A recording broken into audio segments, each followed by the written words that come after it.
ॐ अज्ञानतिमिरन्धस्य ज्ञानाञ्जनशलाकया चक्षुरुन्मिलितं येन तस्मै श्रीगुरवे नमः।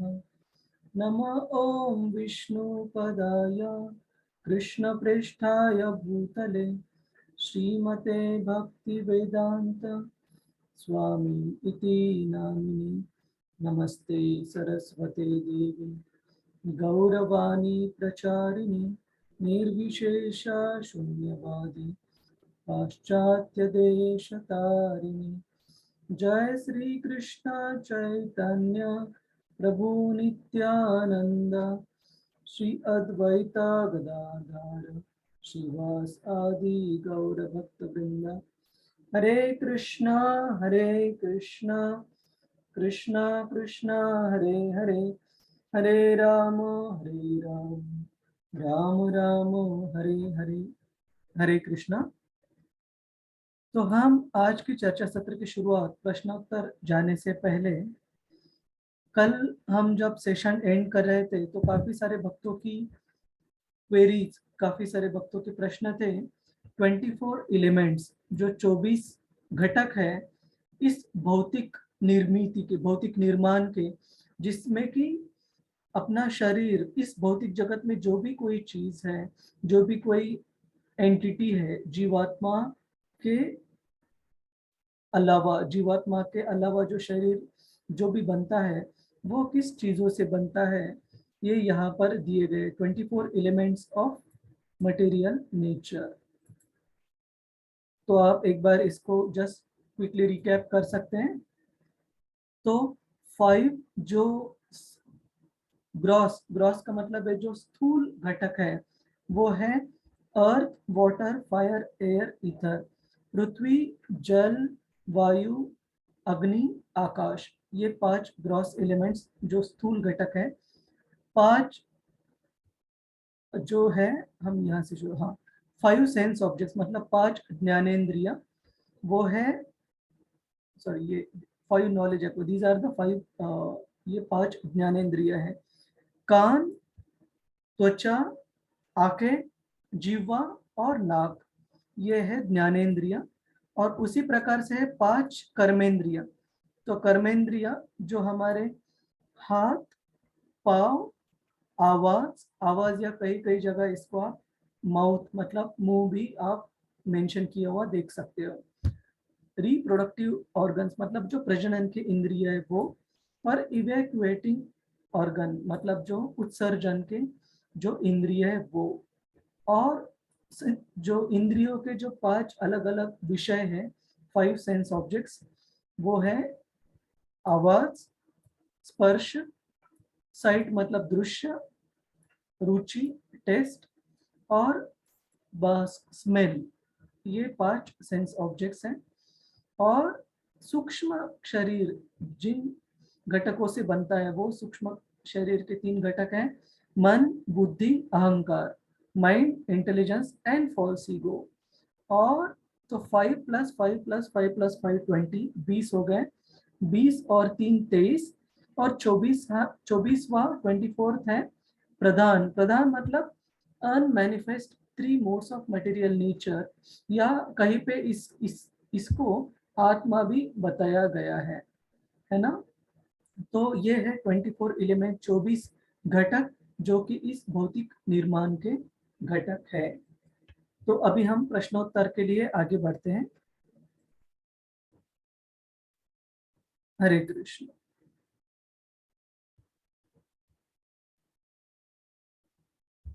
और आशा है कि आज माताजी ने काफी अच्छे से बच्चों के प्रोग्राम के बारे में प्रेजेंटेशन दिया। तो आप सभी के कुटुंब में जो भी बच्चे इस एज ग्रुप में आते हैं, 6 से लेके 15, कृपया आप उन्हें भी मौका दीजिए कृष्ण भक्ति में। और कभी कभी हमें ऐसे लगता है कि मैं अगर बताता हूँ बच्चे को या बच्ची को तो वो सुनते नहीं है मेरा, आपको ऐसे लग सकता है। लेकिन क्या पता उनको बाकी बच्चों के संग में आकर उनको भी सीखने का मन करे, उनको भी अच्छे से भगवत गीता और जानने का, पढ़ने का, जो श्लोकास है उनको मेमोराइज करने का मन करे तो कृपया उनको आप जरूर एक चांस दीजिएगा। तो अब हम प्रश्नोत्तर की तरफ जाते हैं 13वें अध्याय तक। 13वें अध्याय पर। तो इसका शीर्षक था प्रकृति, एंजॉयर एंड कॉन्शियसनेस। एंजॉयर मतलब भोक्ता और कॉन्शियसनेस मतलब चेतना। तो इसमें कल हमारा जो सेशन था, जो चर्चा थी, थोड़ी सी इंटेंस, थोड़ी सी गहन थी।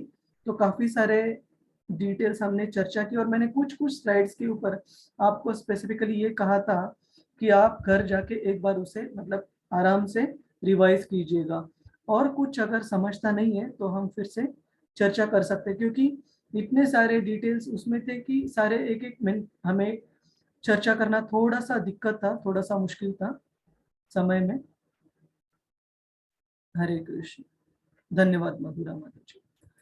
तो कृष्ण ज्ञान की व्याख्या किस रूप में करते हैं? आईवी लीग स्कूल पेशेवर डिग्री हासिल करना, वेदांत सूत्र याद करना, एक महान विद्वान बनना, शरीर और उसके ज्ञाता को समझना। और हमने ज्ञाता के बारे में सब कहा था कि दो प्रकार के ज्ञाता हमने देखे। एक है जीवात्मा, जिसे कि इस अपने शरीर के बारे में पता है और वो भी एक संक्षिप्त मात्रा में पता है। अगर आप पूछेंगे मेरे शरीर में पूरी चीजें क्या क्या हो रही है अभी, सब पता नहीं है ना, एक संक्षिप्त में पता है कि क्या क्या हो रहा है। लेकिन भगवान है वो ऐसे ज्ञाता है कि जिनको सारे जीवात्माओं के सारे शरीरों के बारे में पूरा पता है। तो दो तरह के ज्ञाता हमने देखे। तो ऑप्शन डी बराबर है। हरे कृष्ण। लगता है हाँ।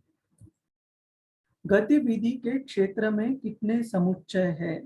अभी ये इंग्लिश में प्रश्न दिया नहीं है, लेकिन समुच्चय मतलब जो हमने अभी देखे कितने घटक है, जो भी कोई 24 भौतिक जगत में जो भी क्षेत्र, क्षेत्र का मतलब है शरीर, तो इसके 24 घटकों से बना है। 24 एलिमेंट्स ऑफ मटेरियल नेचर। सिर्फ शरीर ही नहीं, इस भौतिक निर्माण की हर एक कोई वस्तु इन 24 में से किसी और घटक से नहीं बनी है। विनम्रता, इस शब्द का अर्थ क्या है? विनम्रता मतलब क्रोध को नियंत्रित करना, जरूरतमंदों को मदद करना, नेक काम करना, दूसरों से सम्मान पाने के लिए उत्सुक नहीं होना। प्रभु जी। हाँ, तो लेकिन तीन ही मुझे उत्तर दिख रहे हैं। आशा है बाकी आप सभी को भी क्लियर है कि दूसरों से सम्मान पाने के लिए उत्सुक नहीं होना। हाँ, बहुत बहुत धन्यवाद। पूनम माता जी और राम रतन प्रभु, तो ये आपको उत्तर ए क्यों लग रहा है? आप राम रतन प्रभु आप अनम्यूट कीजिए।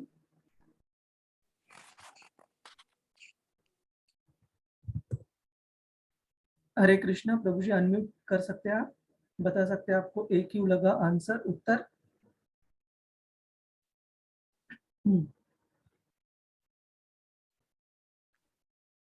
हरे कृष्णा। इसमें सही और गलत कुछ नहीं है, बस यही है कि अगर कोई अगर पॉइंट में कुछ संदेह है, कुछ डाउट है, तो हम चर्चा कर सकते हैं, है ना। विनम्रता को है दूसरों से अमानित्व, मतलब दूसरों से हमें सम्मान मिलने की हम उसके लिए अपेक्षा, उसके लिए ओके ठीक है, नो प्रॉब्लम राम रतन प्रभु जी, नेटवर्क इशू है तो कोई इशू नहीं। दूसरों से सम्मान पाने के लिए उत्सुक न होना, इसे विनम्रता कहते हैं। To not be eager to gain name and fame और रिस्पेक्ट फ्रॉम अदर्स, यह है विनम्रता। कृष्ण कहते हैं कि इस भौतिक दुनिया में जो कुछ भी माना जाता है वह डैश और डैश डैश का संयोजन है। इंद्रिय और इंद्रियों की वस्तुएं, प्रकृति और पुरुष, मन और बुद्धि, गतिविधियों का क्षेत्र और क्षेत्र का ज्ञाता। तो ये थोड़ा सा लास्ट डी में मैंने नहीं, ओके ठीक। तो ये थोड़ा सा कंफ्यूजिंग हो सकता है आपको, है ना। तो इसके लिए आपको जो हमने कल चर्चा की थी उसमें आप थे, या फिर घर जाके भी आपने रिवाइज किया है क्या, उस पर थोड़ा डिपेंड रह सकता है, क्योंकि ये बहुत सब्जेक्टिव प्रश्न है।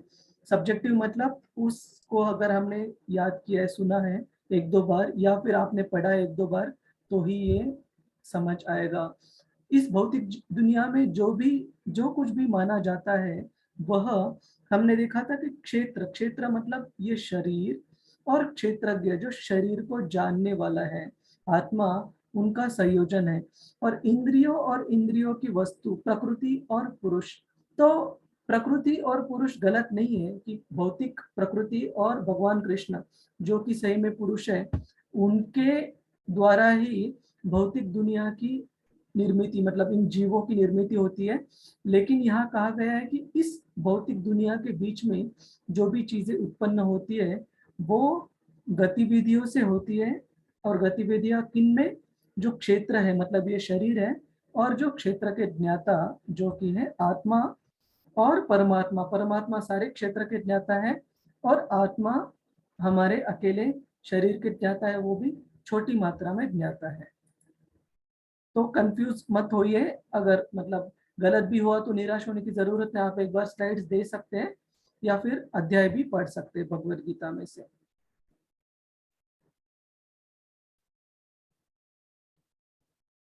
क्षेत्र का ज्ञाता कौन है, ये चीज हमने अभी चर्चा की। क्षेत्र का ज्ञाता है आत्मा और परमात्मा। आत्मा है वो संक्षिप्त में छोटी मात्रा में ज्ञाता है, और परमात्मा है वो सर्वज्ञाता है, सारे शरीर के ज्ञाता है।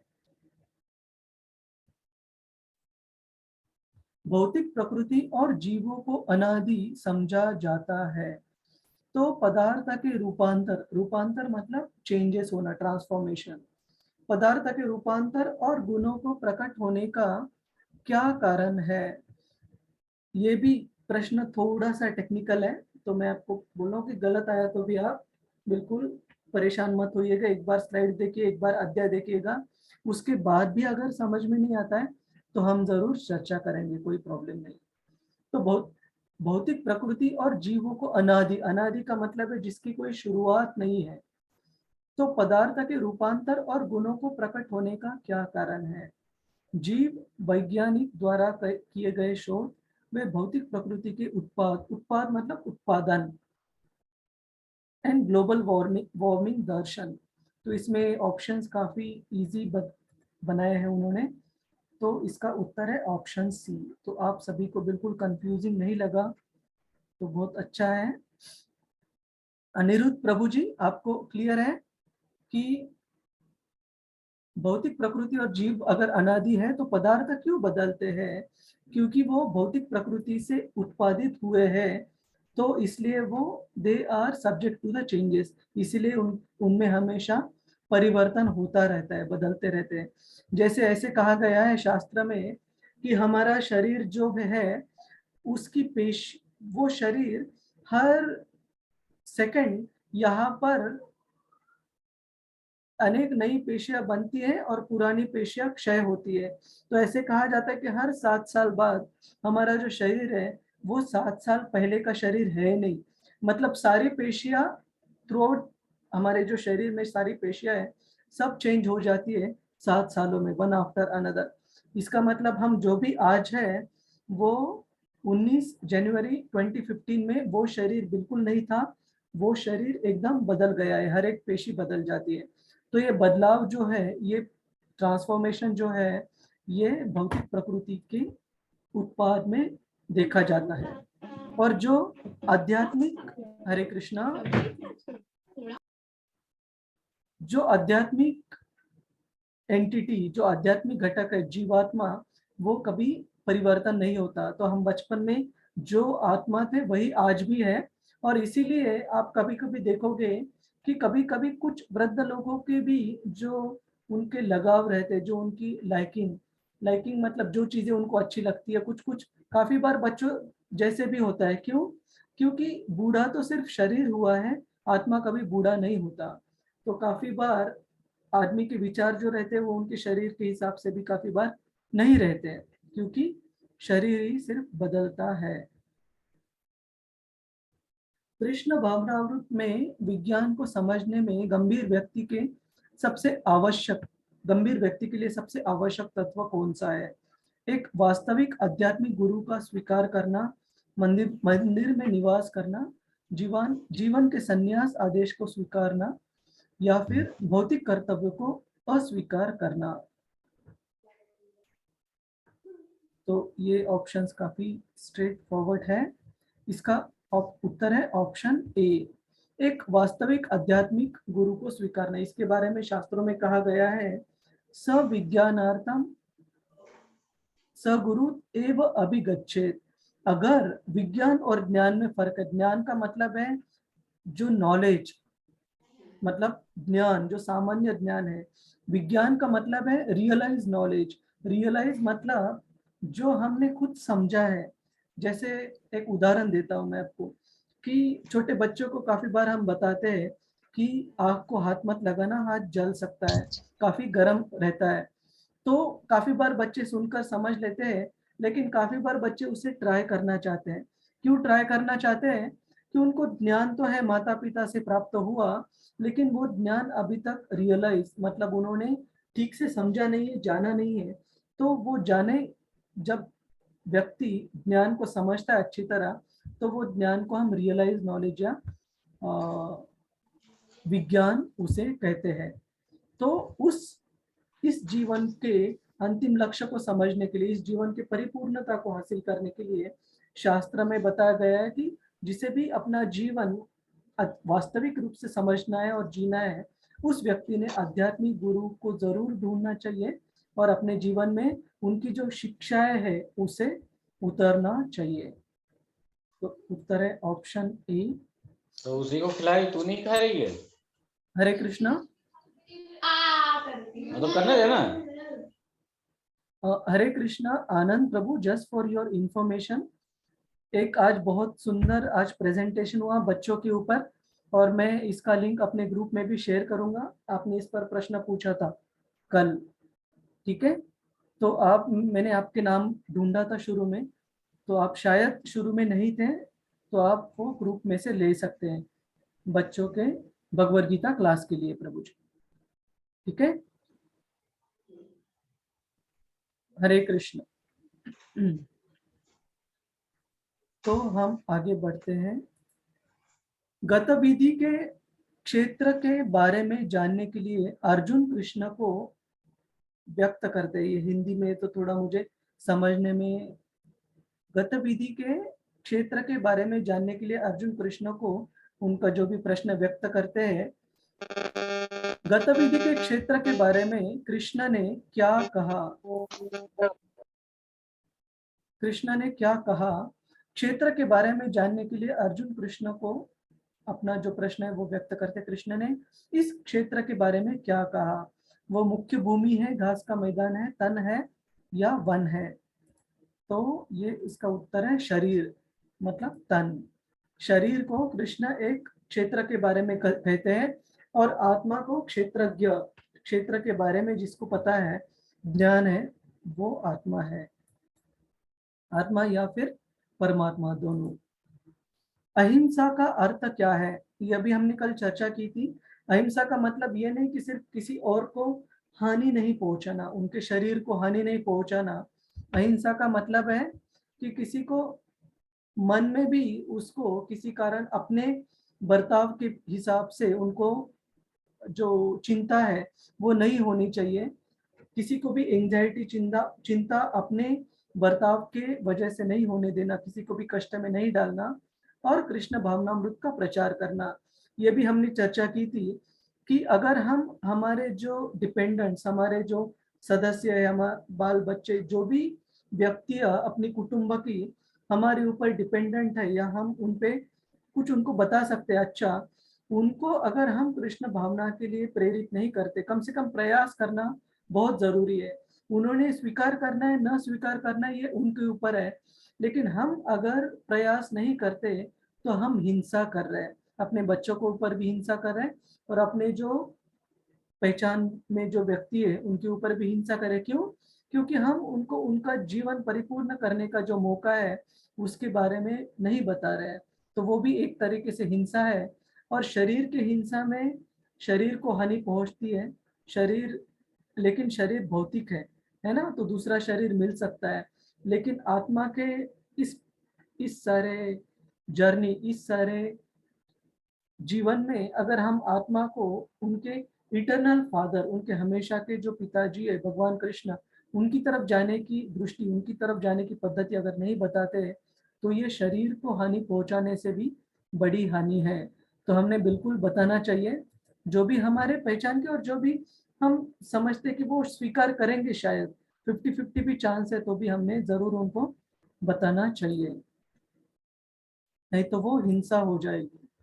प्रकृति को सभी भौतिक गतिविधियों और प्रभावों का कारण कहा जाता है, जबकि जीव को, ये भी थोड़ा सा टेक्निकल, थोड़ा सा ट्रिकी क्वेश्चन है, जीव को क्या क्या कहा जाता है? इस दुनिया के विभिन्न दुख और आनंदों का कारण, इस दुनिया की गतिविधियों का कारण, इस दुनिया का निर्माण और रखरखाव का कारण, सभी परिणामों का कारण। तो इसे हम ऐसे समझ सकते हैं कि एक एक उत्तर हम जो गलत है उसको बाहर निकालेंगे। सभी परिणामों के कारण वो है भगवान ईश्वर परमा कृष्ण सच्चित आनंद विग्रह अनादिर आदिर गोविंद सर्व कारण कारणम। कृष्ण सारे परिणामों के कारणों के कारण है भगवान कृष्ण, तो ये उत्तर नहीं हो सकता, इसके कारण जीव नहीं है। इस दुनिया का निर्माण और रख रखाव, निर्माण भी भगवान ने किया है और जो मेंटेनेंस है, रख रखाव, वो भी भगवान ही कर रहे हैं, तो ये भी उत्तर नहीं हो सकता। इस दुनिया की गतिविधियों का कारण, गतिविधियों का मतलब है कि जो भी हम एक्टिविटीज कर रहे हैं, और ये हमने जो कुछ समय पहले हमने प्रश्न देखा था, उसमें कहा गया था कि गतिविधियां किसके कारण निर्मित हो रही है, तो उसमें हमने देखा था जो भौतिक प्रकृति है और जो जीवात्माएं हैं, उनके आदान प्रदान से गतिविधियां निर्मित हो रही है। तो इसका जो कारण है वो केवल और केवल जीवात्मा बिल्कुल नहीं है, ठीक है। इस दुनिया में विभिन्न दुख और आनंदों का कारण ये हो सकता है क्योंकि जब जीवात्मा अपने अलग अलग गुणों के कारण, गुणों का मतलब है सत्वगुण, रजोगुण और तमोगुण, अलग अलग कार्य करती है। तो भगवत गीता में आज हम चर्चा करेंगे कि सत्वगुण में जो कार्य किए जाते हैं उससे सुख की अनुभूति होती है, जो रजोगुण में जो कार्य किए जाते हैं उससे बहुत लालसा की अनुभूति होती है, लोभ की अनुभूति होती है, और तमोगुण में जो कार्य किए जाते हैं उनसे दुख की अनुभूति होती है। तो जीवात्मा ही इन सुख और दुखों के कारण है अपने कार्य के हिसाब से।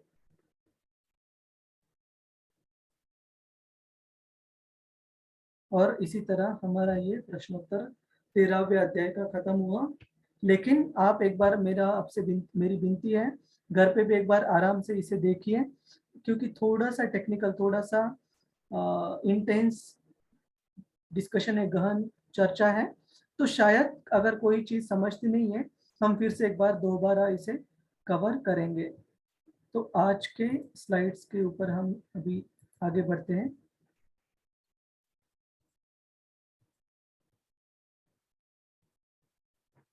आज के अध्याय का शीर्षक है प्रकृति के 3 गुण। और ये प्रकृति के 3 गुण कौन बता सकता है हमें?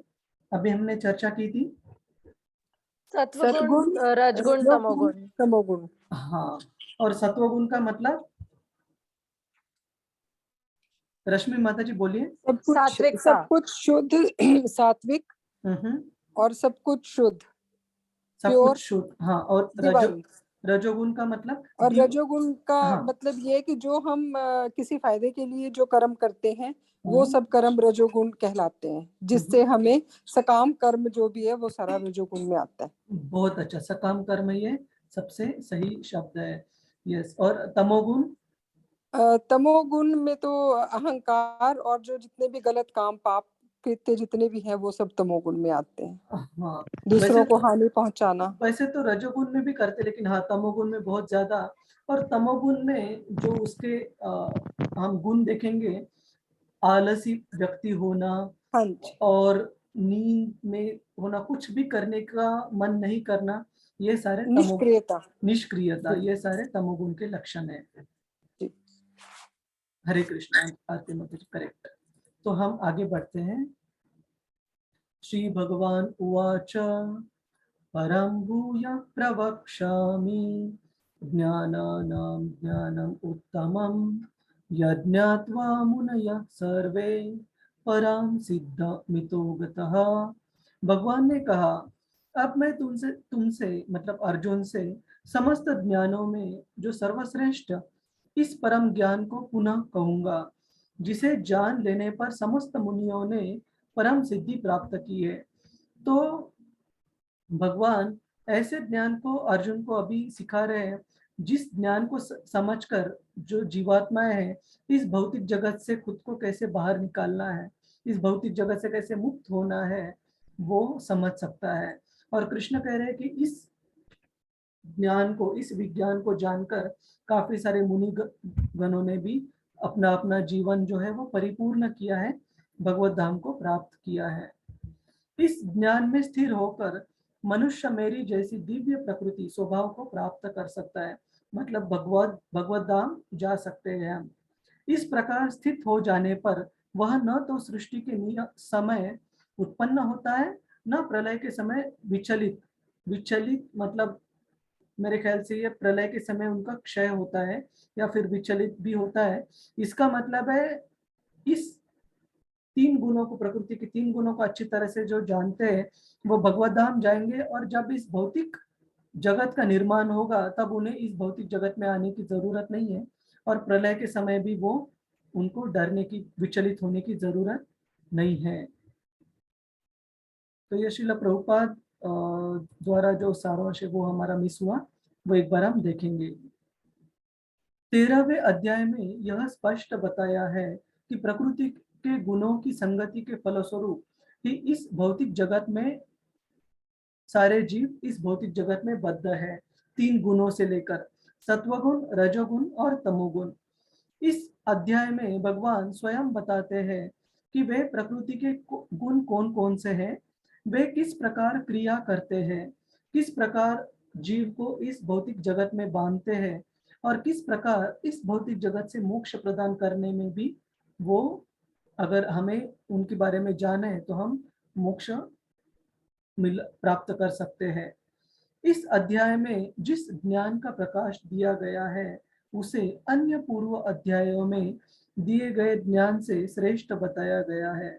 इस ज्ञान को प्राप्त करके अनेक मुनियों ने सिद्धि प्राप्त की और वैकुंठ लोक के भागी हुए, मतलब वहां भगवत धाम वो प्राप्त कर गए। अब भगवान उसी ज्ञान को और अच्छे ढंग से बताने जा रहे हैं। यह ज्ञान अभी तक बताए गए समस्त ज्ञान योग से कहीं अधिक श्रेष्ठ है, और इसे जान लेने पर अनेक लोगों को सिद्धि की प्राप्ति होती है। सर्वयोनिषु कौन्तेय मूर्तयः सम्भवन्ति यः तासां ब्रह्ममरुद्योनि अहम बीज प्रदापिता। हे कुंती पुत्र, तुम यह समझ लो कि समस्त प्रकार की जीव योनियां इस भौतिक प्रकृति में जन्म द्वारा संभव है, और मैं उनका बीज प्रदाता हूँ। यहाँ भगवान कृष्ण कह रहे हैं कि इस भौतिक जगत में इतने सारे प्रकृतियां हैं जो जिनका की वर्णन जिनकी की संख्या शास्त्रों में बताई गई है 84 लाख, मतलब 8.4 million, 84 lakhs species of life. और इसमें मनुष्य योनि में भी 4 लाख अलग अलग प्रजातियां बताई गई है। तो हम देखते हैं आजकल के आधुनिक विज्ञान में अलग अलग दिन अलग अलग प्रजाति कुछ शास्त्रज्ञ ढूंढ के निकालते हैं, और उस प्रजाति को उस शास्त्रज्ञ का नाम दिया जाता है। क्यों? ये दिखाने के लिए कि उस शास्त्रज्ञ का क्रेडिट है, ये प्रजाति दुनिया को पता चली। लेकिन ऐसे नहीं कि ये प्रजाति हमें पता चली तो पहले नहीं थी, बिल्कुल पहले थी, लेकिन हमें पता नहीं थी। सिर्फ इसका मतलब है हमने सिर्फ उसे डिस्कवर किया, हमने सिर्फ उसको ढूंढा है, लेकिन हमने उसको बनाया नहीं है। बनाया तो भगवान ने है। तो भगवान कृष्ण यहाँ पर कह रहे हैं कि हे अर्जुन, तुम कृपया समझ लो कि अलग अलग भौतिक गुणों के द्वारा जीव का एक अलग अलग भौतिक गुणों के साथ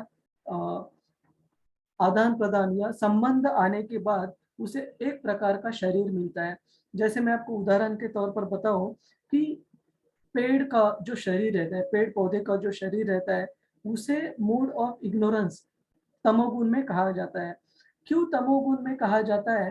क्योंकि पेड़ चाह कर भी हिल नहीं सकता, चाह कर भी कुछ किसी भी जो भावना है उसका आदान प्रदान नहीं कर सकता।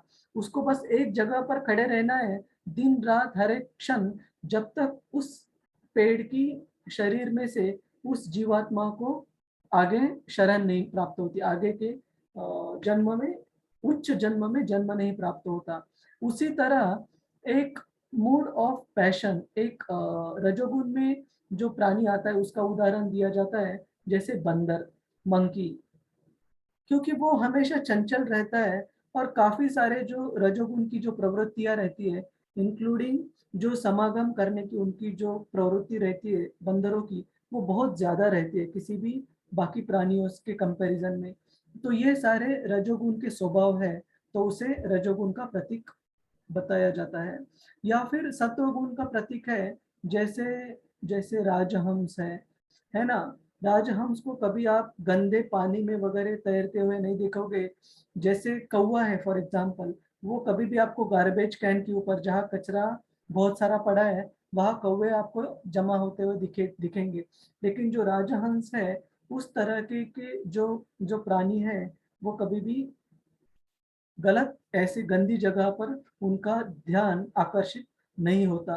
तो कृष्ण कह रहे हैं कि इन सारे अलग अलग, ये तो बस ऊपरी एग्जाम्पल है, ऐसे 3 गुण एक दूसरों में मिलकर 3 से 3 गुना 3 9, 9 गुना 3 27, ऐसे अलग अलग प्रकार के शरीर बनते जाते हैं। कहाँ तक बनते हैं? 84 लाख स्पेसीज। इसका मतलब है कि सारे गुणों से फाइनर डिमार्केशन, फाइनर जो डिटेल्स, जो सूक्ष्म जो अलग अलग फर्क चेतना में बने जाते हैं, उस गुणों के आधार पर शरीर प्राप्त किया जाता है। गधे का भी शरीर ऐसे बताया जाता है कि वो इग्नोरेंस तमोगुण में है, क्योंकि एक छोटे से गाजर के लिए, एक छोटे से इसके लिए वो दिन भर मेहनत करता रहता है, जो कि मूली गाजर उसको कहीं से भी सहज उपलब्ध हो जाएगा। तो उसे भी इग्नोरेंस मतलब तमोगुण में बताया जाता है। तो कृष्ण कह रहे हैं कि इन सारे जीवात्माओं के 84 लाख योनि की जो भी जीवात्मा है, उनके अंततः जो पिता, जो बीज प्रदाता है, वो भगवान कृष्ण है। सत्वम रजस्तमम इति गुना प्रकृति संभवः निबध्नान्ति महाबाहो देहे देहिनम अव्ययम। भौतिक प्रकृति 3 गुणों से युक्त है। यह है सत्वगुण, रजोगुण और तमोगुण। हे महाबाहु अर्जुन, जब शाश्वत जीव प्रकृति के संसर्ग में आता है तो वो इन गुणों से बंध जाता है। इसके बारे में मैंने कुछ दिन पहले आपको एक उदाहरण दिया था कि जब भी वर्षा की वजह से जो, एक मिनट, मान जा रहा है, वर्षा की वजह से पानी की जो बूंदें आकाश से पृथ्वी पर आती है, तो ऐसे कहा जाता है कि वो पानी सबसे शुद्ध रहता है। लेकिन जैसे ही वो पृथ्वी के जो मिट्टी है, जो भी बाकी चीजें हैं, उसके संपर्क में आता है, तो वो पानी यूज उपयोग में लाने लायक नहीं रहता। उसे शुद्ध करके फिर ही हम उसका उपयोग कर सकते हैं। वैसे ही एक जीव जब भगवान के घर से, जब हम आध्यात्मिक जगत से इस भौतिक जगत में हमारा पतन होता है, तो जीव जो रहता है वो शुरू में सबसे यू नो इनिशियली, सब इनिशियली को हम हिंदी में क्या बोल सकते हैं? प्रारंभिक प्रारंभ, हाँ, प्रारंभिक रूप में, शुरुआत। हाँ, प्रारंभिक रूप में हर एक जीव पूरी तरह शुद्ध रहता है भगवान का अंश होने के कारण। लेकिन जैसे ही हम इस भौतिक प्रकृति में संपर्क में आते हैं 3 गुणों के साथ, हम कंटेमिनेट, हम दूषित हो जाते हैं, मलिन हो जाते हैं। तो ये कृष्ण अर्जुन को बताते हैं, और मलिन हो जाते हैं, और हम इन 3 गुणों से बंधे जाते हैं। जैसे यहाँ पर ये 3 गुण एक 2 आदमियों को कंट्रोल करते वक्त, नियंत्रित करते वक्त दिखाए गए हैं। तो जैसे यहाँ पर कठपुतलियाँ, जो कठपुतलियाँ चलाने वाला है उससे हमेशा नियंत्रित रहती है, वैसे ही व्यक्ति हमेशा 3 गुणों के प्रभाव में आकर हमेशा उनसे नियंत्रित रहता है, जब तक वो कृष्ण का अच्छे से शरण नहीं प्राप्त कर लेता। हे निष्पाप अर्जुन, सत्वगुण अन्य गुणों की अपेक्षा अधिक शुद्ध होने के कारण प्रकाश प्रदान करने वाला है और मनुष्य को सारे पाप कर्मों से मुक्त करने वाला है। जो लोग इस गुण में स्थित होते हैं, मतलब सत्वगुण में, वे सुख और ज्ञान के भाव से बन जाते हैं।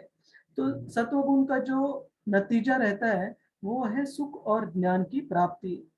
रजोगुण की जो उत्पत्ति, जो नतीजा रहता है, वो है असीम आकांक्षाओं तथा तृष्णाओं की प्राप्ति। मतलब कोई भी चीज बहुत इंटेंसली, बहुत गहनता से प्राप्त करने की इच्छा रखना, ये रजोगुण का एक एक लक्षण है।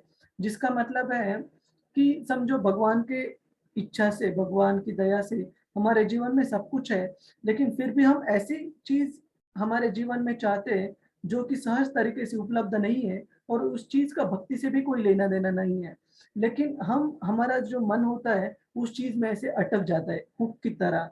और वो क्यों अटकता है? रजोगुण की प्रभाव के कारण। रजोगुण में किसी भी व्यक्ति को बहुत ज्यादा आकांक्षा है, बहुत ज्यादा तीव्र इच्छा रहती है किसी भी चीज को प्राप्त करने की या इंद्रिय तृप्ति करने की।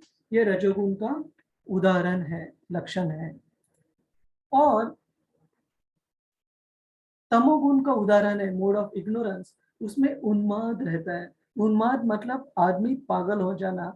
उन्माद का मतलब है पागलपन। पागलपन मतलब किसी भी, अगर कोई चीज हमारे हिसाब से हुई, हमें जैसे अपेक्षित था वैसे यश अगर हमें मिला, हम इतना उन्मादित कभी कभी हो जाते हैं कि क्या करूं क्या नहीं, ऐसे खुद को ही हम कंट्रोल नहीं कर पाते। तो वो उन्माद, उस तरह का उन्माद। और आलसी होना, कोई भी चीज करने की इच्छा न रखना, ये सारे बद्धजीव को बांधने वाले उदाहरण है और ये सारे तमोगुण के उदाहरण आते हैं। और हम आगे देखेंगे इन सारे गुणों में रहने का लक्ष्य क्या रहता है, रिजल्ट क्या रहता है। सत्व गुण, सॉरी, हे भरत पुत्र, सत्व गुण मनुष्य को सुख में बांधता है, रजोगुण सकाम कर्म में बांधता है और तमोगुण मनुष्य को ज्ञान को ढक कर उसे पागलपन से बांधता है। इसका मतलब है कि ये तीन गुण, इसमें से कौन सा अच्छा है भक्त के लिए? ऑफ कोर्स सत्वगुण में भक्ति को मार्ग अवलंबन करना ये बहुत आसान है, रजोगुण या तमोगुण में से। लेकिन ऐसे भक्तों के लिए तीनों चीजें ये निषिद्ध है। क्यों? क्योंकि ये तीनों जो गुण रहते हैं वो हमें इस भौतिक प्रकृति से बांध कर रखते हैं और जब तक इन भौतिक प्रकृति से हम बंधे रहेंगे तब तक हम भगवान की अच्छे से सेवा में जुट नहीं सकते। इसलिए ये तीन गुण जो है वो भक्त के लिए एक एक बंधन की तरह ही है। इसमें से कोई भी गुण अच्छा नहीं। हमारे लिए क्या अच्छा है? भगवान की सेवा अच्छी है, जिसमें मनुष्य, जिसमें व्यक्ति शुद्ध सत्व में रहता है, जिसमें इन तीनों गुणों से परे हो जाता है। We go beyond the three modes of material nature. हे भरत पुत्र, कभी कभी सत्वगुण, रजोगुण और तमोगुण को परास्त करके व्यक्ति एक जीवात्मा प्रधान बन जाता है। तो कभी रजोगुण सत्व और तमोगुणों को परास्त कर देते हैं, तो कभी ऐसा भी होता है कि तमोगुण सत्वगुण और रजोगुण को परास्त कर देता है। इसका मतलब है इन तीन गुणों में हमेशा स्पर्धा, हमेशा फाइट चलती रहती है कि कभी सत्वगुण ज्यादा पावरफुल, ज्यादा शक्तिशाली हो जाता है, कभी रजोगुण तो कभी तमोगुण। और जो गुण ज्यादा प्रभावशाली, ज्यादा प्रोमिनेंट, ज्यादा प्रमुख हो जाता है अन्य दो गुणों से, उस गुण के जो लक्षण रहते हैं वो ज्यादातर उस व्यक्ति में दिखते हैं और वो लक्षण भी हम देखेंगे। तो ये जो प्रकृति के तीन गुण हैं, सत्व, रज और तमो, एक व्यक्ति को और उसके मन को एक जगह बांधकर अलग अलग डायरेक्शन, अलग अलग दिशाओं में खींचते रहते हैं। कि सत्वगुण कभी कभी डिमांड करेगा कि मुझे ये चाहिए, रजोगुण कुछ डिमांड करेगा, कभी तमोगुण डिमांड करेगा। लेकिन अगर हम कृष्ण भावना में नहीं है तो मैं ये नहीं समझता कि ये जो डिमांड्स, ये जो मन की जो डिमांड्स, मतलब मन के ये जो सारे पेशकश आ रही है, ये इन गुणों के प्रभावों से आ रही है, ये व्यक्ति नहीं समझ सकता। सत्वगुण की अभिव्यक्ति को अभी अनुभव किया जा सकता है, तभी अनुभव किया जा सकता है जब शरीर के सारे द्वार ज्ञान के प्रकाश से प्रकाशित होते हैं। जिसका मतलब है हम अगर अच्छे से इस शरीर का, आत्मा का और भगवान का ज्ञान अच्छे से जानेंगे तो सत्वगुण की हमें अभिव्यक्ति उनका जो है वी कैन एक्सपीरियंस, अनुभव हम कर सकते हैं सत्वगुण को।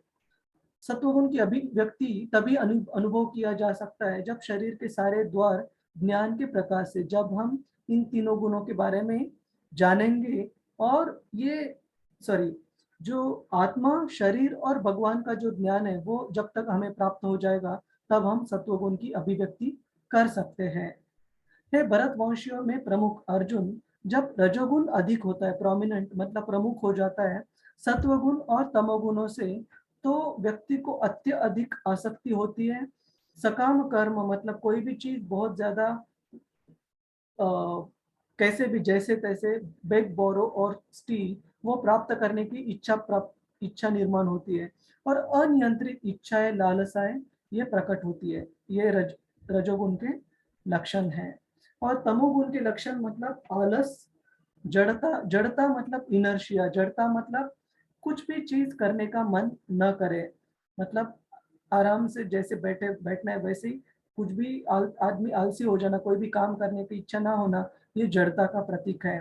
तो जो जो भक्त रहते हैं वो आलसी नहीं रहते, वो उतनी ही मेहनत से, उतने उत्साह के साथ काम करते हैं, लेकिन वो भगवान कृष्ण की सेवा में काम करते हैं। और जो भौतिकवादी व्यक्ति रहता है इंद्रिय तृप्ति के लिए बहुत मेहनत करता है। अंधेरा, जड़ता, प्रमत्तता, प्रमत्तता मतलब मैडनेस, और मोह, मोह मतलब इल्यूजन। इल्यूजन का मतलब है कि जो चीज वैसी है नहीं वैसी उस व्यक्ति को दिखती है। जैसे फॉर एग्जाम्पल, अगर मैंने लाल रंग का चश्मा पहन लिया, मेरे आजू बाजू जो भी चीज है मुझे लाल रंग की दिखेगी। अगर मैंने पीले रंग का चश्मा पहन लिया, हर कोई चीज पीले रंग की दिखेगी। वैसे ही जो व्यक्ति मोह माया में रहता है उसे हमारे आजू बाजू वाले जो भी गण है, जो भी जीवात्माएं हैं, आत्मावत मन्यते जगत, उसको पूरा जगत ही वैसे ही दिखता है। जब कोई सत्वगुण में मृत्यु हो जाती है तो उसे उच्च गति प्राप्त हो जाती है, ऊपरी ग्रहों पर उसे जीवन जीने का मौका मिलता है। और किसी के रजोगुण में मृत्यु होती है तो उसे सकाम कर्मियों के बीच, मतलब मनुष्य जन्म में भी ऐसे लोगों में जिनको कोई लालसा बहुत ज्यादा है कोई चीज प्राप्त करने की, हम इंग्लिश में कहते हैं इंटेंस कंपटीशन, कि उसको जैसे तैसे हो आजू बाजू वाले को परास्त कर कर खुद को एक चीज प्राप्त करने की बहुत ज्यादा इच्छा रहती है, वो रजोगुण में रहता है। और तमोगुण में अगर मृत्यु होती है तो उसे निचले जन्मों में मतलब पशु योनि में जन्म लेना पड़ता है। पुण्य कर्म का फल शुद्ध होता है और सात्विक कहलाता है। हरे कृष्णा। रजोगुण में संपन्न कर्म का फल दुख होता है और तमोगुण में किए जाने वाले कर्म का फल मूर्खता और पागलपन, ये उसके फल रहते हैं। सत्वगुण से वास्तविक ज्ञान उत्पन्न होता है, मतलब सत्वगुण में अगर हम रहेंगे ज्यादा से ज्यादा तो हमें वास्तविक ज्ञान मतलब आजू बाजू की जगत कैसे कार्य करता है, चीजों को हम कैसे समझ सकते हैं। The power of discrimination. Discrimination मतलब क्या योग्य है। हरे कृष्णा, कृपया म्यूट पर रखिए। माता जी कुछ सवाल है आपका? हरे कृष्णा।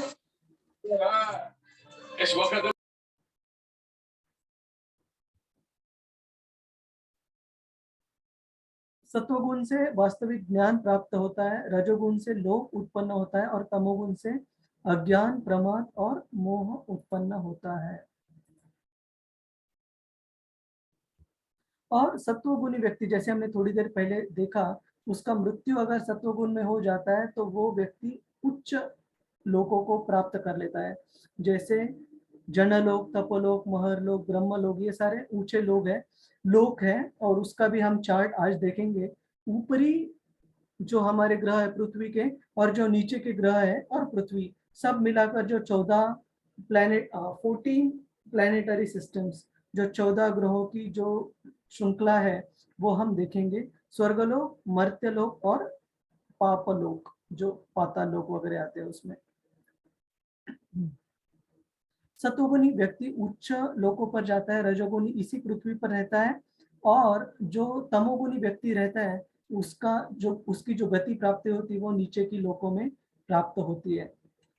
हाँ, ये वो डायग्राम है, तो इसको मैं थोड़ा बड़ा करके आपको दिखाता हूँ। 21st, हाँ, तो आशा है आपको ये दिख रहा है।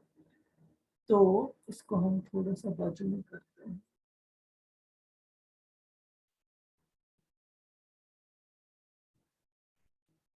हाँ, तो पृथ्वी के ऊपर कितने, 1 2 3 4 5 6 और पृथ्वी 7वीं है, और पृथ्वी के नीचे भी 7 है।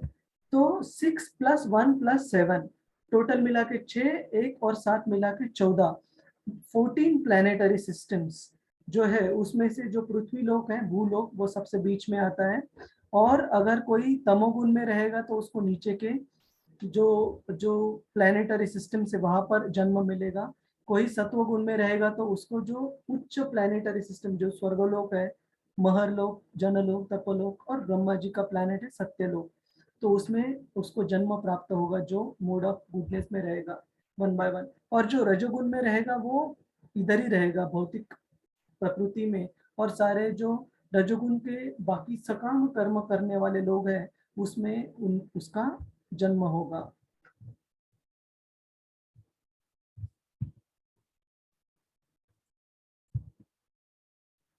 हाँ, तो जब कोई यह अच्छी तरह जान लेता है कि समस्त कार्यों में प्रकृति के 3 गुणों के अतिरिक्त अन्य कोई कर्ता नहीं है, और जब वह परमेश्वर को जान लेता है जो इन 3 गुणों से परे है, वो भगवान के दिव्य स्वभाव को प्राप्त करता है।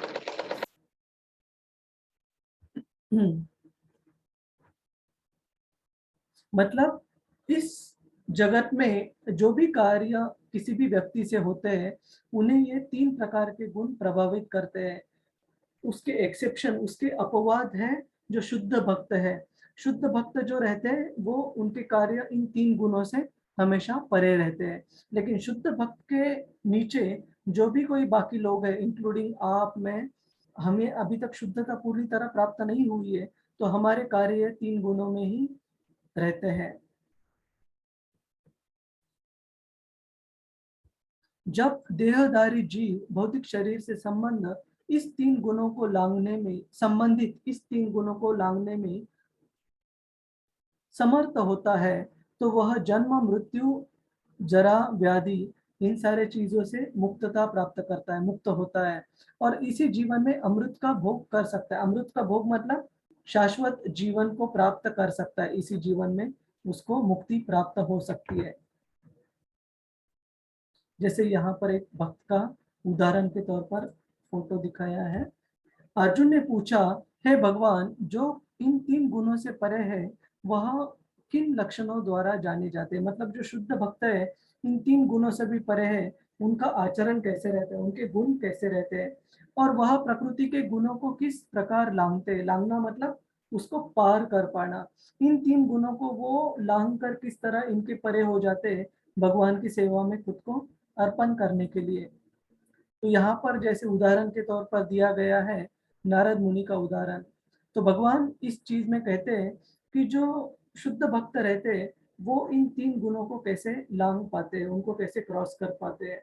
भगवान ने कहा, हे पांडुपुत्र, जो प्रकाश, आसक्ति तथा मोह के उपस्थित होने पर न तो उससे घृणा करता है और न लुप्त हो जाने पर इनकी इच्छा करता है, जो भौतिक गुणों की इन समस्त परिक्रियाओं से निश्चल तथा अविचलित रहता है, और यह जानकर कि केवल गुण ही क्रियाशील है। गुण मतलब प्रकृति के 3 गुण, सत्व, रज और तमो, ये क्रियाशील है। वो व्यक्ति उदासीन, उदासीन मतलब उसके जो नियमित कार्य है भक्ति के वो करता है, लेकिन जो अन्य इंद्रिय तृप्ति के कार्य है उसमें वो व्यक्ति रुचि नहीं लेता। तो उसके कार्य उस व्यक्ति के, क्योंकि वो उदासीन रहता है भौतिक जगत की प्रक्रियाओं के कार्यों के लिए, उसे उदासीन, और वो दिव्य बन जाता है। दिव्य मतलब इन भौतिक प्रकृति के गुणों से परे हो जाता है,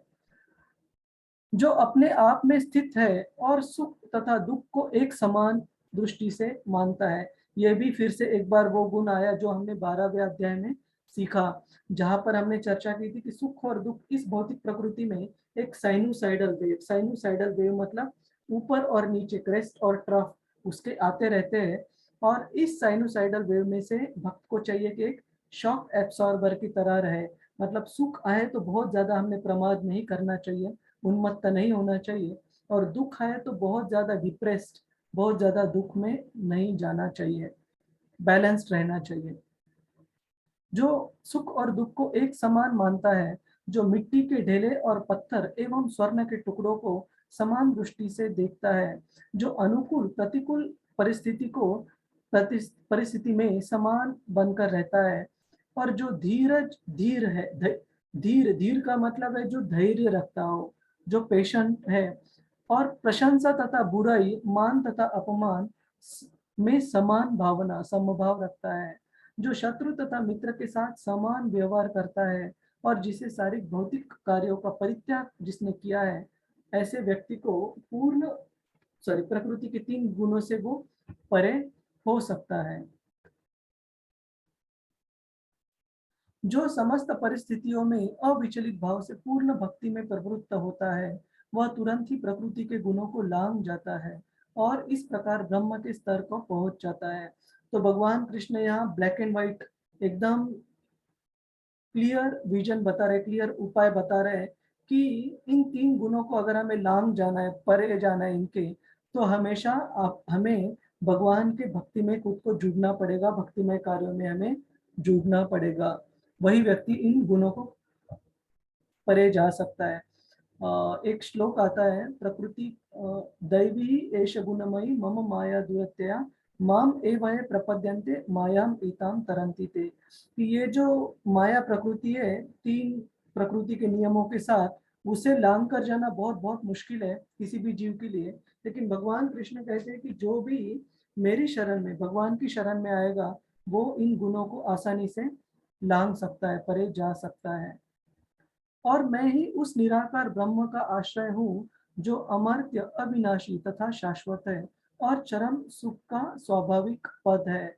और जो ब्रह्मन, जैसे जिसके बारे में हमने चर्चा की थी, जो भगवान के शरीर से आता हुआ प्रकाश है, जिससे कि पूरा आध्यात्मिक जगत प्रकाश में रहता है, वहां पर सूरज, चंद्रमा और बिजली की जरूरत नहीं रहती। तो कृष्ण कह रहे हैं कि उस ब्रह्म का, उस निराकार रोशनी का भगवान के शरीर से जो प्राप्त होती है, उसके आश्रय भी भगवान कृष्ण ही है। और यहाँ पर अलग अलग कार्य बताए गए हैं, सत्वगुण, रजोगुण और तमोगुण के। हालांकि यहाँ पर यह सत्वगुण का कार्य बताया गया है, जब हम शुद्ध भक्ति के तत्वों का पालन करते हैं तो वो शुद्ध सत्व में आता है, सत्वगुण से भी परा है। लेकिन जो नॉर्मल हम इस साधना भक्ति का हम अभी आचरण कर रहे हैं, तो ये हम समझ सकते हैं सत्वगुण इसके लिए फलदायक है। लेकिन जो शुद्ध भक्ति है वो सत्वगुण से भी परी है, उससे भी आगे है। तो सत्वगुण में व्यक्ति को अच्छे ज्ञान प्रदान करने वाले या कृष्ण की भक्ति में आगे बढ़ाने वाले कार्यों में ज्यादा उसको रुचि आती है। और रजोगुण में व्यक्ति को अपने शरीर के ऊपर, हम ऐसे नहीं कहते आपको कि आप व्यायाम ना करिए, आप शरीर को फिट नहीं रखिए, बिल्कुल उसको फिट रखिए, लेकिन उसको फिट हेल्दी इसलिए रखिए ताकि हम कृष्ण की भक्ति में अच्छे से उसका उपयोग कर सके। लेकिन कुछ कुछ लोग रहते हैं कि वो शरीर के प्रति इतने ज्यादा केयरफुल, इतने ज्यादा सावधान रहते हैं कि शरीर अच्छा फिट रहे, लेकिन जो आत्मा रहता है उसको वो भूखा रखते हैं। इसका मतलब है कि हमारे पास अगर पिंजरे में एक पंछी है, तो उस पिंजरे को इतना अच्छे से साफ सफाई कर रहे हैं, लेकिन उस पंछी को खाना, दाना पानी देना हम भूल रहे, दुर्लक्षित कर रहे हैं। तो फायदा होगा कुछ? वो बाहरी जो पिंजरा है वो तो चमकीला रहेगा, लेकिन वो अंदर का पक्षी मृत्यु हो जाएगा उसका, अगर उसको ठीक से खाना पिया अपन ने दिया नहीं तो वैसे ही केवल और केवल शरीर का ध्यान करके फायदा नहीं, आत्मा का भी हमने उसको, उसके लिए भी भोजन देना चाहिए, जो कि है भगवान का नाम। और तमोगुण के कुछ यहाँ पर एक उदाहरण के तौर पर बताया गया है। जैसे यहाँ पर नशापान करना मतलब इंटॉक्सिकेशन, कॉफ़ी, ये भी उसी में आता है क्योंकि उसमें कैफ़ीन रहता है। तो कैफ़ीन भी हमारी जो मस्तिष्क की पेशियाँ हैं, उन्हें उत्तेजित करता है, तो वो भी एक तरीके का नशा पानी समझा जाता है। या फिर मदिरा, लिकर का सेवन करना, या फिर ज़्यादातर सोने की कुछ भी ना करने का मन करना, या फिर किसी भी जो हमारे आध्यात्मिक प्रगति के लिए गलत चीज़ है, उसको उसमें मन लगाना, ये सारे तमोगुण की प्रवृत्तियाँ हैं। और यहाँ कहा गया है कि जो सत्व गुण में रहने वाला व्यक्ति है, उसके उठने का समय दिया हुआ है, वो सूरज उगने से पहले उठता है ना? उसका दिन पहले ब्रह्म मुहूर्त के बारे में हम चर्चा कर रहे थे कुछ दिन पहले। वो सत्व गुण का व्यक्ति रहता है, वो ब्रह्म मुहूर्त में अपनी दिनचर्या की शुरुआत करता है। रजोगुण में रहता है, वो सूरज उगने के बाद आराम से उठता है। और जो तमोगुण में रहता है, वो तो ऑलमोस्ट सूरज अभी दोपहर होने को आए, फिर भी उसका उठने का अभी समय नहीं हुआ रहता, वो तमोगुण का लक्षण है। ऑफ कोर्स आप में से अगर किसी को नाइट शिफ्ट करनी पड़ती हो, मजबूरी है, तो अलग चीज़ है, लेकिन जितना हो सके हमने हमारा जो शेड्यूल है, जो दिनचर्या है, वो इसके हिसाब से बनानी चाहिए। और सत्वगुण में जो गतिविधियां रहती है, वो जैसे भगवान की सेवा में अग्रसर रहना, आगे बढ़ना। रजोगुण में केवल और केवल शरीर का ही ध्यान रखना, और तमोगुण में कुछ ना करते वक्त टाइम पास करने का मन करना, वो तमोगुण का लक्षण है। और पुस्तकों में भी जो सत्वगुण में व्यक्ति रहता है, वो भगवान के बारे में, जीवात्मा के बारे में, परमात्मा के बारे में, भगवद गीता, श्रीमद् भागवत, इन सारे ग्रंथों से और ज़्यादा इंफॉर्मेशन और सारी जो जानकारी है वो हासिल करना चाहता है, भगवान के बारे में वो जानना चाहता है। लेकिन जो रजोगुण का व्यक्ति रहता है, उसके हमेशा जो रुचि रहती है, वो इंद्रिय तृप्ति के विषय में रहती है कि जल्दी से जल्दी मुझे कैसे धन संपत्ति या जो भी दूसरी इंद्रियों की तृप्ति है, उसके साधन प्राप्त हो और मैं इंद्रिय भोग कर सकूं। ये रजोगुण की व्यक्ति की मानसिकता रहती है। और तमोगुण की व्यक्ति की मानसिकता, उसको हमेशा ये फाइटिंग वाले, हमेशा हिंसा वाले या काल्पनिक ऐसे चीजों में उसको ज्यादातर रुचि रहती है, वो तमोगुण का लक्षण है। और सोने का समय भी दिया गया है, सत्वगुण, रजोगुण और तमोगुण। और कलयुग के जॉब इतने ज्यादा रजोगुण में है कि चाहते हुए भी काफी बार जल्दी सोना मुश्किल हो जाता है। तो भी हमने प्रयास करना चाहिए, जितना जल्दी से जल्दी संभव हो हमने सोना चाहिए। और सुबह जितना जल्दी से जल्दी हम उठ पाए, शरीर को स्वस्थ रखे हुए, उतना जल्दी हमने उठने की कोशिश करनी चाहिए। Early to bed, early to rise will make one healthy, wealthy and wise. तो हमें हेल्दी, वेल्दी, वाइज नहीं, हमें कृष्ण का भक्त होना है। लेकिन ये चीज बहुत मदददायक है अगर हम जीवन दिनचर्या की शुरुआत जल्दी करते हैं और रात को जल्दी सोने जाते हैं। तो इसी तरह हम आज की चर्चा का यही पर कंक्लूड करते हैं। और श्रील प्रभुपाद जी का एक बार सारांश हम देखेंगे इस अध्याय के बारे में। जीव यद्यपि स्वभाव से ब्रह्म होता है, ब्रह्म का मतलब है भगवान की जैसी क्वालिटीज, भगवान के जो गुण है, सच्चित आनंद, वही जीव के गुण है शुद्ध अवस्था में। सच्चित आनंद का मतलब है eternal, full of bliss and knowledge, शाश्वत रहता है, आनंद की अनुभूति करना चाहता है और ज्ञान प्राप्त करने की इच्छा रखता है। ये जीव का एक स्वाभाविक बर्ताव, एक नेचर है, प्रकृति है। और अपनी स्वाभाविक स्थिति में जीव 3 गुणों से परे होता है। स्वाभाविक मतलब शुद्ध स्थिति में, 3 गुणों से मतलब सत्वगुण, रजोगुण और तमोगुण से जो शुद्ध स्थिति रहती है उसकी, उसमें वो बियॉन्ड, परे रहता है। लेकिन प्रकृति के संसर्ग की वजह से वे अपने आप को 3 गुणों में, सत्व, रजो तथा तमोगुण में बांध लेता है। इन्हीं 3 गुणों के संसर्ग के कारण उसमें भौतिक जगत पर प्रभुत्व जताने की इच्छा निर्माण होती है। तो जब कोई व्यक्ति खुद को ही उपभोक्ता, इस जीवन के उपभोग करने का व्यक्ति समझे, स्रोत समझे, तो वो व्यक्ति समझता है कि मैं सारी चीजें ये मेरे एक्सप्लॉयटेशन के लिए, मेरे शोषण के लिए या मेरे उपभोग के लिए, आनंद के लिए बनी है। जो कि केवल और केवल भगवान की स्तर है। केवल सारी जीवात्माएं, सारा भौतिक जगत ये भगवान द्वारा बनाया गया है और सब उनको बिलोंग करते हैं। तो वही सही में भोक्तारम यज्ञ तपसाम सर्वलोक महेश्वरम, भोक्ता करने वाले भगवान है, हम नहीं। लेकिन जब कोई व्यक्ति इन 3 गुणों में फंसता है तो उसकी जो कामना, उसकी जो इच्छा रहती है इस भौतिक प्रकृति के ऊपर प्रभुत्व जताने की, वो काफी बढ़ती है। पूर्ण कृष्ण भावनामृत में भक्ति में प्रवृत्त होने पर वह दिव्य पद को प्राप्त हो जाता है और उसमें प्रकृति को वश में करने की इच्छा दूर हो जाती है। तो ये बहुत बहुत महत्वपूर्ण भाग है कि अगर किसी भी जीव को परफेक्शन, किसी भी जीव को हमें अगर भगवत धाम जाना है तो हमें चाहिए कि इस भौतिक प्रकृति पर जो प्रभुत्व जताने की जो मानसिकता है उसे बदलना बहुत बहुत इम्पोर्टेंट है। वो मानसिकता जब तक नहीं जाएगी तब तक हम सोचेंगे कि हम छोटे नियंत्रक हैं। भगवान का जो स्तर है हम लेने की कोशिश करेंगे, लेकिन डायरेक्ट नहीं, इनडायरेक्ट वे से। अगर हम भौतिक प्रकृति पर प्रभुत्व जताने की इच्छा को दूर नहीं करते हैं तो, और वो दूर कैसे करें? भक्तों का संग कर कर। ABCD में सबसे पहले आता है भक्तों का संग, और नवविध भक्ति हमने पालन कर कर। नवविध भक्ति में हमने देखा था श्रवणम कीर्तनम विष्णु स्मरणम पाद सेवनम अर्चनम वंदनम दास्यम साख्यम आत्मनिवेदनम। ये जो भक्ति की नवविधा भक्ति है इसका अभ्यास करना, गुरु की शरण लेना, और कृष्ण भावनामृत क्रियाओं की वजह से हमारा जो भौतिक प्रकृति के ऊपर प्रभुत्व जताने की जो प्रवृत्ति है उसे दूर करना। धीरे धीरे ऐसे भक्तों की संगत से जो 3 गुणों के प्रभाव है वो मनुष्य उससे परे हो जाता है और इस भौतिक जगत पर प्रभुत्व जताने की उसकी जो इच्छा रहती है वो धीरे धीरे निकल जाती है, कम हो जाती है, और वह व्यक्ति भगवान की दिव्य प्रेम भक्ति में दृढ़ पूर्वक स्थित होता है। भगवान की भक्ति अति सरल है।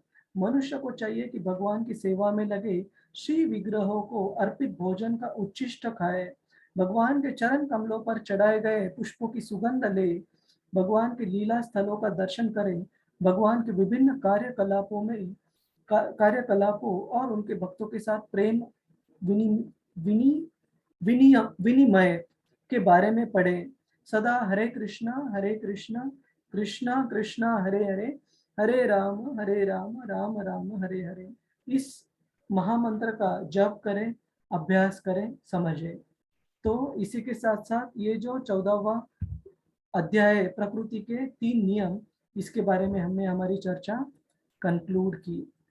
अगर आपको कुछ डाउट है तो आप इस पर पूछ सकते हैं कि हम हर एक गतिविधियां, खाने की गतिविधि, सोने की गतिविधि, सुबह उठने की गतिविधि, पढ़ने की गतिविधि, हर एक हमारे जो कार्य है इन 3 गुणों के हिसाब से हम कर सकते हैं।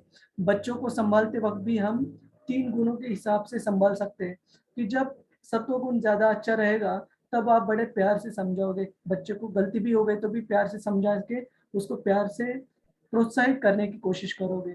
और जब हम सत्व रजोगुण में रहेंगे तो बच्चों पे थोड़ी थोड़ी देर में हम उनको गुस्सा करेंगे, अपना टेम्पर हम खो बैठेंगे। और जो तमोगुण के लक्षण है उसमें फिर मार पिटाई करना, छोटी छोटी चीजों पे खुद का जो बैलेंस है वो खो बैठना, या उनको गलत शब्द का उनके ऊपर प्रयोग करना, ये सारे तमोगुण के लक्षण है। तो हर एक हमारे जो कार्य है वो 3 गुणों में हम ऐसे विभाजन कर सकते हैं, बांट सकते हैं। तो आपको अगर किसी को कोई प्रश्न है इस विषय के ऊपर तो आप पूछ सकते हैं। और मीनवाइल आनंद प्रभु, आशा है आपने वो मैसेज नोट किया भक्तों के, बच्चों के प्रोग्राम्स के बारे में। हम व्हाट्सएप ग्रुप पर भी वो शेयर करेंगे। हरे कृष्णा। पूनम माता जी बोलिए। हरे कृष्ण प्रभु जी। हरे कृष्ण। प्रभु जी, आपने ये तीनों गुण बताए हैं, तो ये तीनों गुण तो मुझे लगता है पूरी जिंदगी ही चलते रहते हैं। जब तक हमारा जन्म और मरण रहता है, कभी कोई गुण हमारे पे हावी हो जाता है तो कभी कोई गुण हो जाता है, स्थिति और परिस्थितियों के अनुसार। और समय के अनुसार। जब तक हम बद्ध अवस्था में है माता जी, आप जो बोल रहे हो बिल्कुल सही है। जन्म से लेके अंतिम क्षण तक ये गुण का प्रभाव हमारे ऊपर रहता है। लेकिन अगर हम शुद्ध भक्ति में लगे कृष्ण के, तो कृष्ण की कृपा के कारण और उनके जो भक्त है उनकी कृपा के कारण हम इन तीनों गुणों को लांघ सकते हैं, इन तीनों गुणों से परे हो सकते हैं। ठीक है, तो आपका जो उत्तर है वो एकदम सही है, आपका जो स्टेटमेंट है वो एकदम सही है। साधारण अवस्था में जब कोई भी व्यक्ति बद्ध अवस्था में है तो तीन गुणों के हमेशा उसके प्रभाव में रहता है, लेकिन शुद्ध भक्त उससे परे हो सकते हैं, नहीं रहते हैं। ठीक है माता जी, हरे कृष्ण। जी प्रभु। हरे कृष्ण। तो और किसी का इस पर कुछ, आप एक बार इसको रिवाइज भी कर सकते हैं आराम से, इसको स्लाइड्स को भी एक बार देखिए। और मेरी आपसे विनती है कि भगवत गीता भी आप पढ़ने की आदत लगाइए। आपको काफी मोटी बुक लगती होगी भगवत गीता भी, बट आप एक बार उसे पढ़ाई करना शुरू करो तो आपको फिर रुचि आएगी और फिर इतनी बड़ी नहीं दिखेगी आपको जितनी न पढ़ते हुए दिखता है। ठीक है, तो कृपया उसे पढ़ने की भी, और जिनके पास भी भगवत गीता है नहीं, मेरी आपसे विनती है कि आप कृपया इस्कॉन मंदिर से या फिर ऑनलाइन ऑर्डर कर राधा गोविंद मंदिर के वेबसाइट से भगवत गीता जपमाला ये ऑर्डर कर घर आपके पहुंच सकती है, या फिर आप लोकल इस्कॉन मंदिर जाके भी इसे लेके आ सकते हो। लेकिन कृपया इसे महत्वपूर्ण चीज समझिए, इसको टालिएगा मत। हरे कृष्ण प्रभु जी। हरे कृष्णा। अनिरुद्ध प्रभु जी बोलिए। तो पूछना था गुरु जी की अबोध बच्चों में भी क्या ये तीनों गुण निहित होते हैं कि नहीं? बिल्कुल बिल्कुल प्रभु जी, देखिए बच्चे अबोध है, लेकिन इसका मतलब ये नहीं कि उनमें जो सारे जो बीज है अलग अलग कार्यों के हिसाब से बोए हुए वो बीज निकल गए। उदाहरण के तौर पर बताता हूँ, ऐसे कहा जाता है कि बच्चे जब छोटे रहते, जब तक उनको बाहरी जगत समझता नहीं, इतने बड़े नहीं हुए रहते, तब तक उनमें शुद्धता काफी रहती है ना। लेकिन जैसे ही वो बड़े होते जाते हैं, मतलब इस भौतिक प्रकृति उनको तैयार करती है इस जगत में आदान प्रदान करने के लिए, फिर उन्होंने जो भी अपने कार्यों से बीज बोए रहते हैं अलग, फॉर एग्जाम्पल किसी व्यक्ति को तीव्र इच्छा होती है कोई गलत काम करने की, जैसे किसी और व्यक्ति को हानि पहुंचाने की, किसी जानवर को हानि पहुंचाने की, क्यों? वो सारे जो रिएक्शंस, वो सारी जो जो कर्मफल है वो पिछले वाले कई जन्मों से वो प्राप्त करता आया रहता है, और वो बिना किसी कारण किसी की ईर्ष्या करता है, तो प्रकृति उसको उस प्रकार का देह देने की ज्यादा संभावना है। जैसे बिच्छू रहते हैं, सांप रहते हैं, बिना किसी कारण व्यक्ति को हानि पहुंचाते, क्योंकि वो पिछले जन्म में बहुत ईर्ष्यालु रहते हैं। तो आपका जो प्रश्न है, क्या बच्चे तीन गुणों के अंदर रहते हैं? बिल्कुल रहते हैं, लेकिन उनको जो सारे गुण रहते हैं जो बीज रूप में रहते हैं, काफी बार वो जब वो बच्चे रहते हैं तो पूरे समझ में नहीं आते, कुछ कुछ गुण वो बड़े होने के बाद बाहर आते हैं।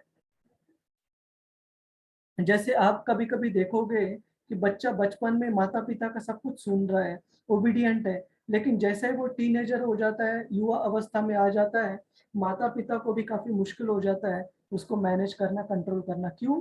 क्योंकि जो भी उसके हृदय में बीज रूप में कोई भी जो इम्प्रेशंस थे, जो धारणाएं थी, वो अभी प्रकट हो रही है ना। तो बच्चे भी जरूर इसमें आते हैं, बस सारे गुणों का प्रकटीकरण एक स्थिति के एक लेवल के बाद होता है, लेकिन बिल्कुल इस तीन गुणों में आते हैं।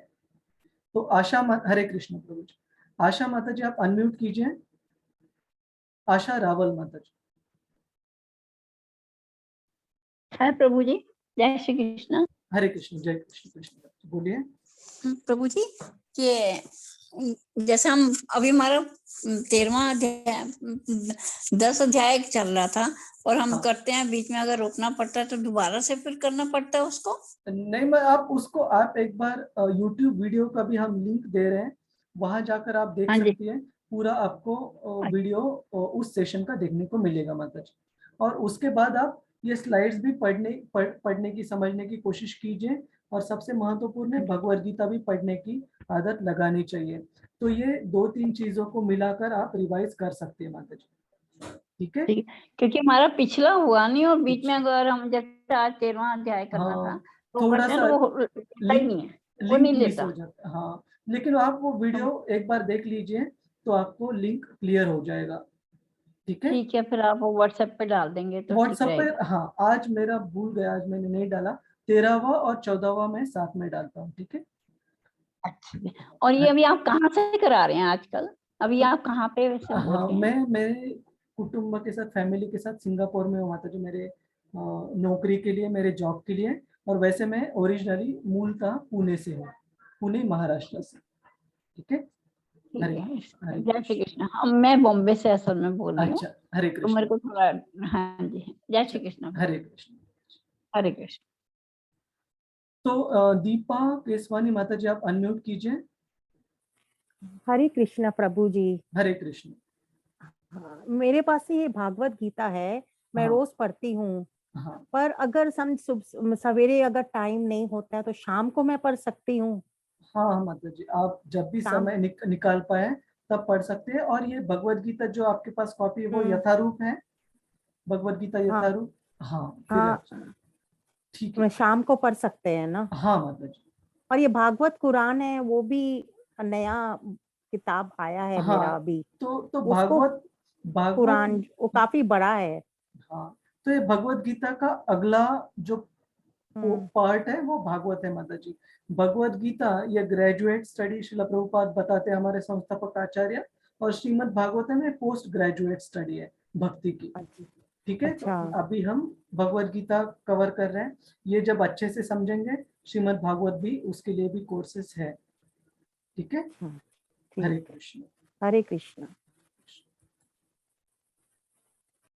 तो और अगर भक्त को कोई प्रश्न नहीं है तो आज की चर्चा हम यहीं पर कंक्लूड करते हैं। हरे कृष्णा प्रभु जी।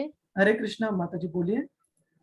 अच्छा प्रभु जी, अगर जैसे पाप के बारे में पूछना था, जैसे कुछ जो डॉक्टर्स जैसे होते हैं ना, एक्सपेरिमेंट करते हैं मेडिसिन वगैरह के लिए, हाँ, तो एनिमल पे या फिर ह्यूमन पे करते हैं और उसमें डेथ हो जाती है, तो वो पाप कर्म में आता है या फिर मतलब? देखिए माता जी, इस भौतिक जगत में रह के हम हर एक कोई गतिविधि करते हैं, तो उसका एक एनालॉजी, उसका एक उदाहरण देता हूं मैं आपको। अगर हम कीचड़ में खड़े रहेंगे, उसमें चलना पड़ेगा, तो कुछ ना कुछ छींटे तो हमारे कपड़ों के ऊपर जरूर आ जाएंगे। हम ये नहीं बोल सकते कि मुझे कीचड़ पे चलूंगी लेकिन कपड़े एकदम साफ सुथरे रहने चाहिए। वैसे इस भौतिक जगत में रहना मतलब कुछ ना कुछ कर्म फलों को इकट्ठा करना है। तो इन कर्म फलों से हम तभी बच सकते हैं अगर हम भक्ति के कार्यों का अच्छे से अनु अनुशीलन हमारे जीवन में उतारेंगे, हमारे आचरण में लाएंगे। तभी संभावना है कि इन सारे छोटे छोटे पापों से, इन सारे कर्म फलों से हमें छुटकारा मिलेगा। और आपके पहले प्रश्न का उत्तर है बिल्कुल, उसका भी फल हमें प्राप्त होगा। जैसे फॉर एग्जाम्पल, हम डिटेल में नहीं जाएंगे, लेकिन ये कोरोना की जो, कोविड की ये जो लस है, जो वैक्सीन है, वो भी बनने के लिए पता नहीं कितने हजारों सैकड़ों प्राणियों की उसमें मौत हुई है बनाने के लिए। और वो कर्म मिलेगा क्या? बिल्कुल मिलेगा। तो इसलिए हमें भक्ति के कार्य अच्छे से करने चाहिए ताकि इन सारे कर्म फलों से हमें छुटकारा, हम इससे मुक्ति प्राप्त कर सके और भगवान कृष्ण की सेवा में लग सके। तो वैसे देखा जाए तो भौतिक जीवन ऐसे बना है, खुद में कितने भी अपने मेहनत से क्यों ना प्रयास करें, पाप हमें एक्रू ना होने के लिए, पाप में जो फल है हमें ना प्राप्त होने के लिए, लेकिन वो असंभव है अगर हम भक्ति नहीं करते तो। ठीक है, आप एकदम सात्विक जीवन जियोगी, सब कुछ सात्विक करोगी, तो फिर कर्मफल कम रहेंगे, लेकिन रहेंगे तो बिल्कुल। ठीक है, तो केवल भक्ति ही एक उपाय है जिससे इसको छुटकारा पा सकते हैं। प्रवीण प्रभु जी, ठीक है माता जी। जी प्रभु जी, हरे कृष्ण प्रभु जी। हरे कृष्णा। तो प्रवीण प्रभु जी बोलिए, आप अनम्यूट कीजिए। हरे कृष्ण प्रभु जी। हरे कृष्णा प्रभु जी, बोलिए। प्रभु जी, ये कह रहा था मैं, जो भोग बनाते हैं हम हाँ कान्हा जी के लिए, तो हाँ वो भोग ना मैं थोड़ा सा कटोरी में लेके चढ़ा देता हूँ, तुलसी के पत्ते वत्ते। हाँ फिर उसके बाद क्या करते हैं, वही मैं बाकी के उसमें मिक्स कर मिक्स देता कर हूँ, देते, परफेक्ट है ना। परफेक्ट प्रभु जी, हाँ। तो वही खाता हूँ, लेकिन ना कुछ बच जाता है प्रभु जी, तो फिर अगले वो तो वेस्टेज है, तो उसका क्या करें, वो समझ वो नहीं आता। धीरे धीरे आप ऐसे खुद को आदत लगा सकते हो कि आपको पता चल जाएगा कुछ दिनों में कि आपको दिन में कितना लगता है ना। जी कभी 2 चपाती तो ठीक है, कभी 2.5 खा ली, 3 वो ठीक है, लेकिन 2 की एकदम 4-5 ना हो जाए, ज्यादातर नहीं जी होती। तो उस अंदाज से हम बना सकते हैं जितना हो सके। अभी कभी unfortunately once in a while, लेकिन जितना हो सके उसको हमने वेस्ट ना होने का प्रयास करना चाहिए। हमारे घर में यहाँ पे बताता हूँ, पूरे साल में 365 दिनों में गिन के 1 या 2 दिन ऐसे रहेंगे जब कोई प्रसाद वेस्ट हो जाता है। तो हम प्रयास करते हैं कि जितना आवश्यक है उतना बनाए, और जितना बनाए उतना अच्छे से रिस्पेक्टफुली मतलब आदर के साथ उसको ग्रहण करें, क्योंकि वो साधारण जी अन्न नहीं है, वो भगवान का प्रसाद है। लेकिन एकदम प्रसाद है। डरने की जरूरत नहीं है कि ये कर्म कांड नहीं है कि अगर खत्म नहीं हुआ तो भगवान आपको शिक्षा देंगे, है ना। लेकिन अच्छा है जी कि हम उसको वेस्ट ना जाने दें। और अगर तो कभी वो गाय को या हाँ वही, बाकी का गाय काफी है ना। काफी बाकी जानवर या पशु पक्षियों को भी हम वो खिला सकते हैं, उनको भी मनुष्य जन्म प्राप्त होगा अगले जन्म में, अगर वो प्रसाद का ग्रहण करेंगे। ठीक ठीक है, ठीक ठीक है प्रभु जी, हरे ओके। कृष्ण हरे कृष्ण। और कोई माता जी जस्ट पूछ रही थी, प्रज्ञा माता जी बोलिए। हरे कृष्णा प्रभु जी, हरे मेरा कृष्ण। एक प्रश्न था कि अभी आपने जैसे पहले प्रश्न का उत्तर दिया था कि जो ये तीनों गुण हैं तो वो हमारी लाइफ भर चलते हैं, तो आपने जीवन बोला कि भर शुद्ध भक्त बन के हम इसको कंट्रोल कर सकते हैं या इससे ऊपर जा सकते जा हैं। सकते, हाँ। तो मैं जानना चाह रही थी कि शुद्ध भक्त कैसे बना जाएगा। बहुत अच्छा सवाल है माता जी। इसके बारे में हमने नवविधा भक्ति की चर्चा की थी। नवविधा भक्ति जी में मैं यहाँ एक बार लिखता हूँ ताकि एक मिनट, श्रवणम कीर्तनम स्मरणम पाद सेवनम अर्चनम वंदनम दास्यम साख्यम आत्म निवेदनम। ये नवविधा भक्ति में जुड़कर अगर हम अच्छे से भक्ति करेंगे, और इन सब का आपको मतलब देखना है तो आप 12वें अध्याय की स्लाइड्स देखिए माता जी। उसमें उदाहरण दिया है हर एक व्यक्ति का, हर एक भक्त का, जिन्होंने अलग अलग इन भक्ति की क्रियाओं में अपने जीवन में परिपूर्णता हासिल की है, और हर एक भक्ति के कार्यों का छोटा सा एक्सप्लेनेशन दिया है, मीनिंग दिया है। आप 12वें अध्याय की स्लाइड्स देख सकती है माता जी, जो शेयर की माता जी ने ग्रुप पर। ठीक है, तो वो, और इसमें से सबसे महत्वपूर्ण 2 हैं, पहले 2 श्रवण और कीर्तन।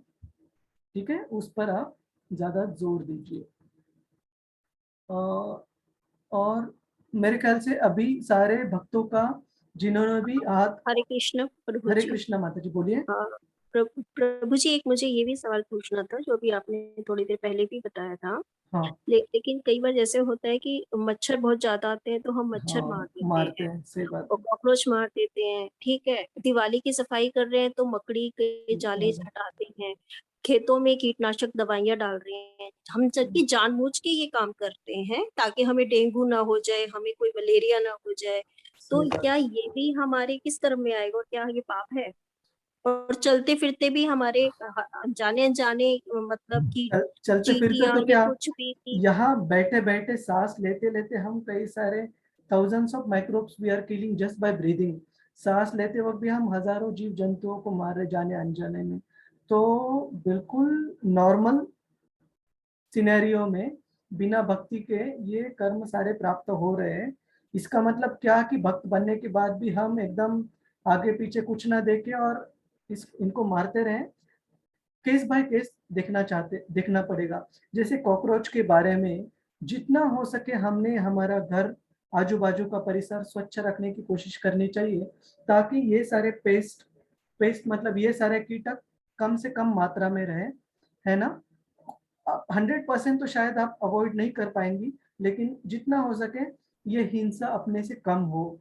मच्छर है तो जितना हो सके, अभी आजू बाजू अगर माहौल वैसा हो, काफी सारे पेड़ पौधे हो, तो मच्छर काफी बार होने का चांस रहता है। मानसून सीजन में भी ज्यादा रहते हैं, तो जितना हो सके हम रिपेलेंट यूज कर सकते हैं। रिपेलेंट मतलब जिससे वो मच्छर को दूर भगा दे।